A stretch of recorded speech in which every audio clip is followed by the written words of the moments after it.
this is Ashley with Marshflower Studio. In this video, I'm going to show you how I put my keychains on some of my little keychain projects. So I have a couple of peaches that are ready to go here. And I do the exact same method for every keychain that I make.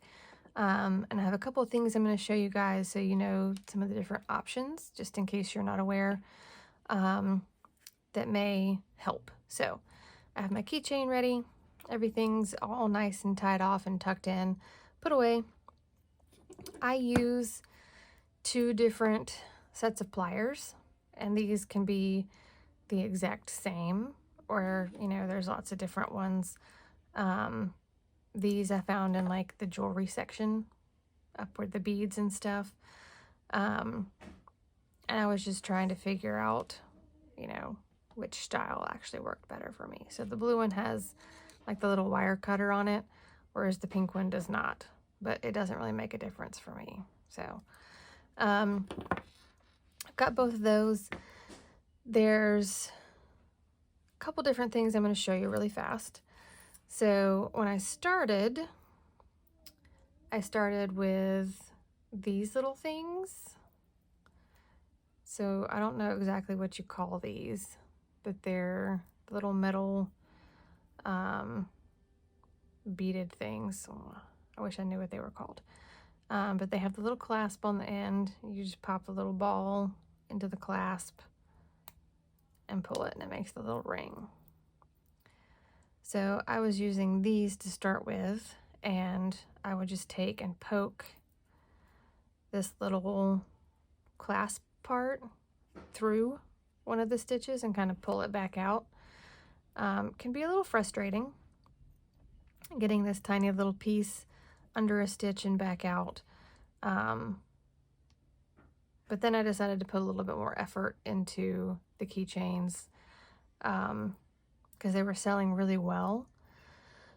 But I didn't want people to unhook them and then have this part get pulled out of, you know, whatever keychain they bought. Because I know firsthand that trying to get it back in is pain. So I still use those from time to time with different things because I have a bunch of them left over, but I don't typically use them with these kind of projects anymore. So the next thing I went to was buying the pieces in bulk. So I've got all the key rings, and then I bought all of the little round jewelry pieces, connector pieces. My problem here was that the stores that I typically go to get all these different pieces, they don't carry the same size. I never realized that there were different sizes. So one of the stores I would go to would carry like an 8mm, but the other store I would go to would carry like a 9 or 10mm ring. And you don't really think about that being as much of a big difference until you put them on the same project together. And then you realize that, you know, you've got pieces that are a little more noticeably different in size. And at first I wasn't really paying attention to that because I just dumped them all in here together, right?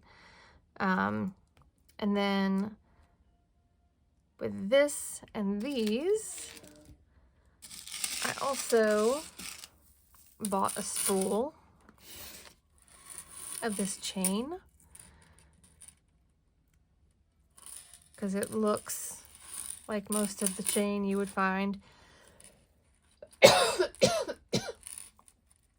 on a keychain that came from somewhere that was mass produced, right? And these have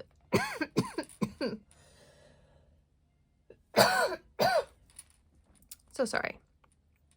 These have the little cut in them as well, so you can pry them apart, stick them through the little rings, and then bend them back into place.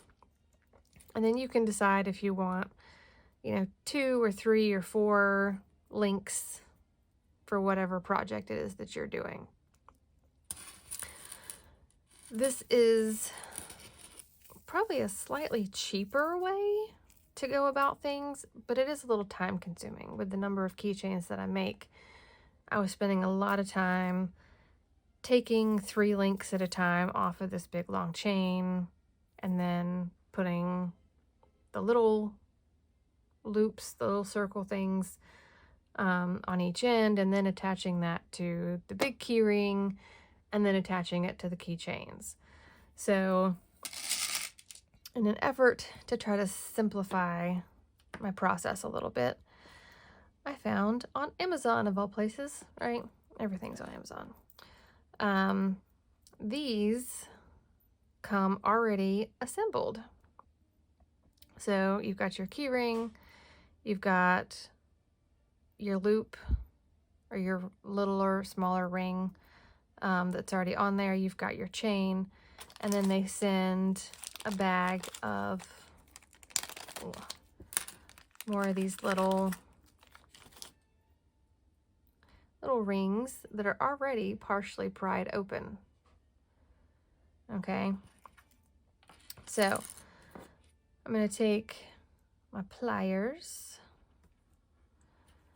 and I'm going to stick this open part under, I usually do under 2 of the stitch posts. Sometimes you have to really kind of fight them in there depending on how tight your stitches are. All right, so I've got it under 2 of the posts there. And then all you have to do is pop the end of that little chain on there as well, and then use your other set of pliers to just kind of bend that ring closed. And you've got a nice secure keychain attached, and it's ready to go. So that is the method I use now because I don't have the time to go through and fight these little chain things with the little clasp and the balls. Trying to make my own key ring with the little loops and the chain, taking all that apart was very time consuming. So finding these where it's pretty much already done, and then you just pop the little rings with the keychain and the chain, and you're done. So that is how I do those. I'll do another one here. I've got more peaches. I live in coastal Georgia, y'all. Peaches and bumblebees for honey are super huge.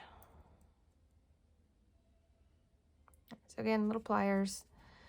I'm going to find just 2 of the posts to pop that right under. I'm going to grab another one of my rings here that's already done and put together. We'll pop that on there. Grab my other set of pliers. And done. Ready to go. So I'll pop these on my keychain stand, and they're ready to take to my next event. And these little peaches are in one of my videos on how to make. They're nice and simple. They're fast projects to do. Like I said, here in coastal Georgia, where, you know, peach state, these do really well. Especially with peach season being, you know, July and August here.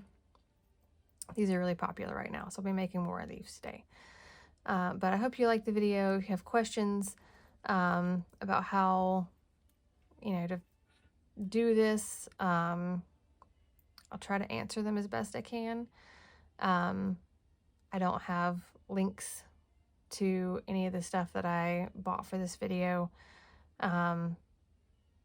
if you're looking for just the parts, your local craft store will probably have it up in the jewelry section. And, you know, Amazon, just search, you know, keyring,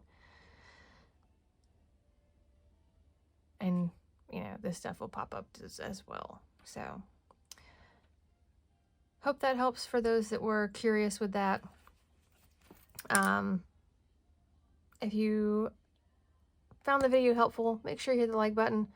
If you have not subscribed already, make sure you do that so you can catch other videos as they get posted. Check out some of the other videos that are already uploaded. Lots of projects to make, lots of tips and tricks are mixed in there as well. And happy hooking, crochet nerds.